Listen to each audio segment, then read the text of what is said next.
For centuries, the Sierra Nevada mountains have tested every soul who dared to cross them. And in this region, one pass stands out more than all others because of what it demands from truck drivers and all other vehicles. The Donner Pass. This is a mountain that has always been unforgiving, and the party that lends the mountain its name was simply the first to teach us just how steep the price of passage can be. Today, however, we're not dwelling on the darkest moment of pioneer history.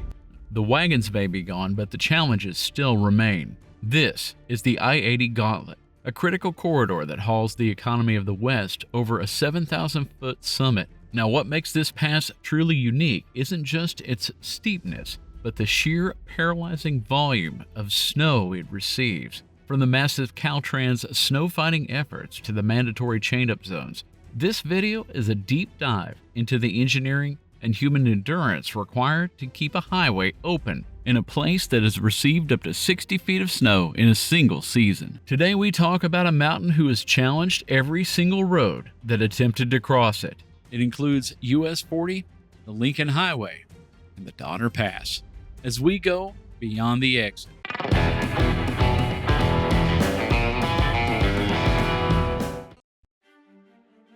Now, Donner Pass has earned its reputation.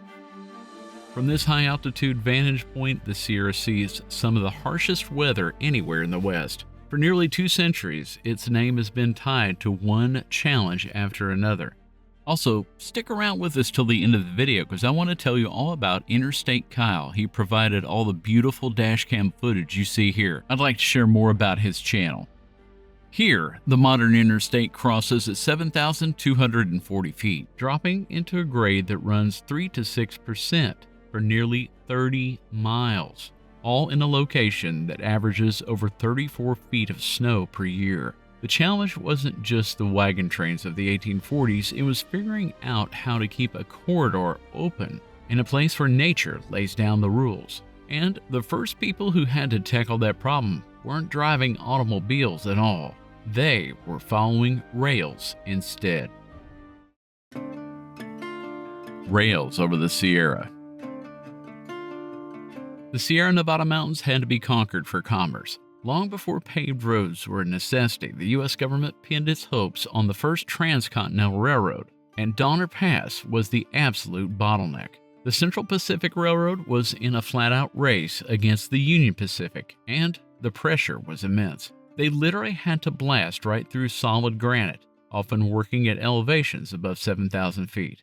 However, for the Central Pacific, the hardest part of crossing Donner wasn't just laying the track or blasting through mountains. It was keeping that track usable once the storms set in. Operating a line on the ridge meant dealing with the heavy Sierra winters from day one. Storms here could bury miles of tracks for days at a time. Not to mention avalanches sometimes took whole sections. All crews could do was dig out afterward and rebuild whatever the mountain had carried off.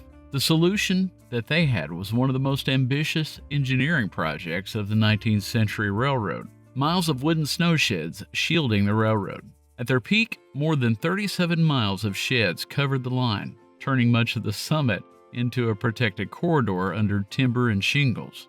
Much of the most demanding summit work was carried out by Chinese immigrant crews, often working long shifts in conditions few others would accept. Their contribution was essential to completing the summit line, even though it went largely, and in many cases deliberately, unrecognized at the time. Once the summit line proved the Sierra could be crossed year-round, attention shifted to a new invention the railroad hadn't planned for: the automobile.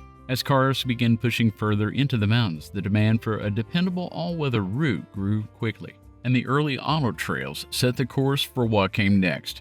There were other ways over the Sierra, but for the Sacramento-Reno corridor, Donner Pass became the one that stuck, and every major highway in this line of travel eventually followed its lead. The first highway across. The first real attempt to put a highway over Donner Pass didn't arrive with a federal route number, and long before signs went up for US 40, drivers were following the old auto trails, most notably the early alignments of the Lincoln Highway, which threaded their way toward the summit, and those original paths were about as rugged as it gets. Much of the early route was shelf road, carved straight from the side of the granite, barely wide enough for two cars to squeeze past each other. One wrong move, and the canyon below was waiting. Cars of that era weren't exactly built for this kind of terrain either. Most vehicles were struggling on long, sustained grades. By the 1920s, California and Nevada wanted something more reliable. So the route was formally designated US 40 in 1926, a huge improvement when compared to the Lincoln Highway. One of the crown jewels of that era was the Rainbow Bridge, a graceful concrete arch that still feels out of place, like someone dropped a piece of elegant architecture onto a very unforgiving mountain. The highway was a marvel for the 1920s, but even with upgraded curves and guardrails, US 40 remained a narrow two-lane road with tight corners, steep drop-offs, and winter conditions that could shut everything down without warning. People who grew up traveling it still talk about looking over the ravines and seeing the remains of cars that didn't quite make turns. When World War II ended, everything changed almost overnight. America's freight system exploded, and trucks became the backbone of the national economy.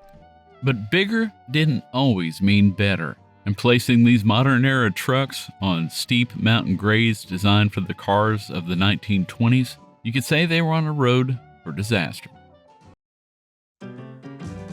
Gears versus the grade. By the 1940s and 50s, the American freight industry had outgrown the mountain road that crossed Donner Pass. Trucks were heavier, loads were larger, and long-distance commerce was finally shifting from rail to the highways. But the road ascending the Sierra, the old US 40, still reflected the limitations of 1920s engineering. On paper, the highway looked modern for its time. Two 10-foot lanes, a paved surface, and a maximum grade that hovered between 6 and 7%, depending on the stretch. That was a dramatic improvement compared to the old wagon routes, which could spike toward 18%. But compared to today's standards, US 40 was still a narrow, winding climb chained to the mountain's natural contours. Those grades were long, sustained, and unforgiving. The east side drop toward Donner Lake alone fell nearly 1,000 feet through a series of tight switchbacks built just wide enough for two vehicles to pass. Curves were sharp, sight distance was limited, and even small mistakes could leave drivers with no margin at all. Meanwhile, the trucks using it were changing fast. Now, by this time, nearly all heavy trucks and buses had already made the switch to air braking systems. However, the modern safety devices such as automatic transmissions, engine retarders, and, of course, anti-lock brake systems were still years ahead. So drivers met the Sierra the only way that they could, in the lowest gear their trucks had, climbing slowly and descending even slower. And as freight volumes grew, the question changed. It was no longer about how to improve the old road, but how to build something entirely new. The interstate takes shape. The Sierra needed a solution, something wider, straighter, stronger, and built for the freight economy that was now crossing it every hour of every day. And federal direction arrived in 1956 with the creation of the Interstate Highway System. For the Sierra, that mandate changed everything. Instead of improving the existing road, the standards required a fully controlled access route, engineered from the ground up, for higher speeds, broader curves, and far gentler grades. To find a better line through the range, engineers had to step back and rethink the crossing completely. The studies led them to Ewer Saddle, a broader, more stable gap a short distance north of the traditional Donner Pass. Although slightly higher in elevation, it provided room for a divided highway with long, sweeping curves and more uniform grades. That choice, moving the summit to a new location, is what made a true all-weather Trans-Sierra Freeway possible. Construction began in the late 1950s and accelerated through the early 60s. Building the interstate wasn't a matter of laying pavement, it meant carving a modern freeway through solid granite. Massive cuts and fills reshaped the mountain, while new bridges, drainage systems, and wide shoulders were designed to handle heavy commercial traffic and constant winter changes. In several stretches, entire hillsides were removed to maintain grades that stayed near 4 to 5%, a major reduction compared to the old road. The project's scale was so significant that it attracted national recognition. By 1964, the last major section of the summit was complete, opening a continuous interstate route from Sacramento to Reno. The American Society of Civil Engineers named it one of the year's most impressive engineering achievements, a testament to the difficulty of building a high-speed freeway through some of the harshest weather and hardest rock in the West. Interstate 80 didn't erase the past, but it did answer it. The old US 40 alignment remains a reminder of the early automobile era, when the mountain dictated every curve and grade. But the interstate brought a different philosophy, a road designed not to adapt to this era, but to push through it with engineering tools of the time. In doing so, it ensured that the main east-west artery across this section of California could stay open, reliable, and safe in ways the old highway never could. Or at least, they thought so. The Winter War. Even after Interstate 80 opened, the Sierra's winter weather remained the deciding force on Donner Summit. This stretch still sits in the path of powerful Pacific storms, making it one of the snowiest mountain corridors in North America. The new freeway solved the old highway's design problems, but not the climate that has always shaped this pass. Decades before the interstate, drivers already knew how quickly the pass could shut down. In fact, in January of 1952, a storm so severe that the city of San Francisco passenger train was trapped not too far from Yuba Gap made national headlines. Snowdrifts more than a dozen feet deep buried the train and forced a large-scale rescue operation. Crews had to carve access roads through the snow just to reach the passengers by automobile. When I-80 arrived, its gentler grades, broader curves, and straighter alignment through the Ure saddle made a much safer crossing. But that didn't stop the weather. Whiteouts, sudden temperature drops, and heavy snow could still erase visibility in seconds. Even with the new freeway, chain reaction crashes remained a reality. Even today, the pass has continued to deliver reminders in the modern era. During a March 2024 blizzard, more than 6.5 feet of snow fell in just a day. A storm so intense that I-80 had to be closed for roughly 70 miles in both directions. Drivers were stranded. Vehicles were buried even above their roofs, and tow crews and rescuers worked in zero visibility conditions to evacuate people one by one. It was a contemporary echo of the 1952 train entrapment and a sobering reminder of the pass's long history of shutting itself down when conditions became extreme. To keep the corridor open, California maintains one of the most extensive winter road operations in the country. Caltrans crews at Donner Summit work marathon shifts, running fleets of plows, rotary blowers, and specialized equipment designed to cut straight through dense, wind-packed Sierra snow. Chain controls, R1, R2, and R3, become the governing rule of the road during storms. These aren't small adjustments, they're part of a massive ongoing winter campaign that begins each fall and runs well into spring. Every storm is met with the same mix of preparation, manpower, and machinery, simply because it has to be. But even with all that in place, the mountain still behaves on its own terms. And in some cases, the safest decision remains the oldest one. Shut the gate, halt traffic, and wait for the mountain to let drivers through again. Interstate 80 made the crossing faster and safer, but the story of winter at Donner Pass didn't end with a wider road. The mountain's final lesson.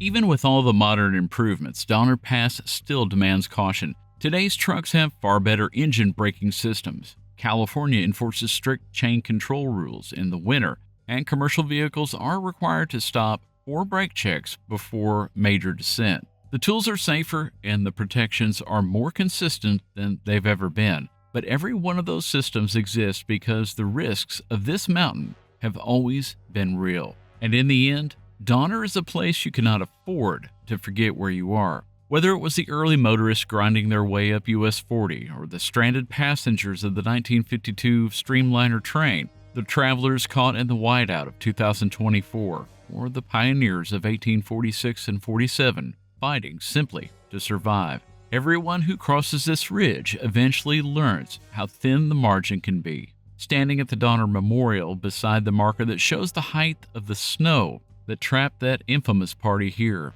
you get an entirely different sense of scale. The forest around it is peaceful now, quiet enough to hear the wind move through the pines. But it's also a reminder of how quickly calm can turn into something far less forgiving. And that is the truth that Donner Pass keeps for itself. For every story of engineering triumph, every new layer of pavement, or every improvement in equipment, it remains exactly what it always has been: beautiful, imposing, and utterly uncompromising. Well, we hope you enjoyed our story about the Donner Pass and the highways that have gone through it. If you've got a Donner Pass story that you would like to share with us, leave us a comment down below. We're very active there. Also, if you like this video, if you could, go ahead and click that like button. That helps it go a lot further on YouTube. That and sharing it with other friends that you think might enjoy it. You know, we love telling stories from the roads that move us. And if that's something you enjoy, hearing those kind of histories, then why don't you join us on this caravan by subscribing to the channel? Now, I'd like to take a moment to thank a special friend of ours, Interstate Kyle. Now, Kyle captures 4K dash cam footage of amazing highways and drives, especially in the western United States. Well, now maybe you don't have the time to drive out west and see all this beautiful scenery, but I guarantee you riding along with Kyle is the next best thing. Be sure and go check out his channel. We'll leave links at the end of the video and in the description so you can do so. Here at Beyond the Exit, we're always looking for history hiding in plain sight, and a lot of times it's just waiting there to be rediscovered. You know, we appreciate having you here, as always. Thanks for watching, and God bless.